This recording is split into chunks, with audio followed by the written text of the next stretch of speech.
ایک دفعہ کا ذکر ہے، ایک بہت ہی غریب عورت اپنے 4 بچوں کے ساتھ ایک چھوٹی سی جگی میں رہتی تھی۔ ان کے پاس کھانا نہیں ہوتا تھا اور ان کا گزارا بہت مشکل سے ہوتا تھا۔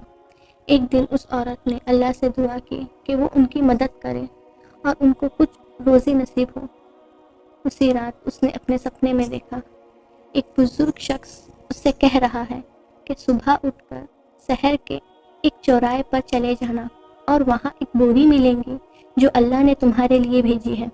صبح اٹھ کر اس عورت نے اپنی دعا یاد کی اور سپنے میں دیکھا منظر بھی اس کے ذہن میں تھا۔ وہ اپنے بچوں کو لے کر اس چوراہے پر گئی جو اس نے سپنے میں دیکھا تھا۔ وہاں جا کر اس نے دیکھا کہ واقعی ایک بوری پڑی ہوئی ہے۔ جب اس نے وہ بوری کھولی تو اس میں کھانا اور کچھ پیسے بھی تھے۔ وہ عورت بہت خوش ہوئی اور خدا کا روتے روتے بہت شکر ادا کیا۔ اس دن سے اس کا گزارا اچھی طرح ہونے لگا۔ یہ واقعہ ثابت کرتا ہے کہ اللہ اپنے بندے کو کبھی اکیلا نہیں چھوڑتا، اور جب بھی وہ دل سے دعا کرتا ہے تو اللہ اس کی ضرور مدد کرتا ہے۔ ویڈیو پسند آئی ہو تو ویڈیو کو لائک اور چینل کو سبسکرائب ضرور کریے گا۔ Thank you.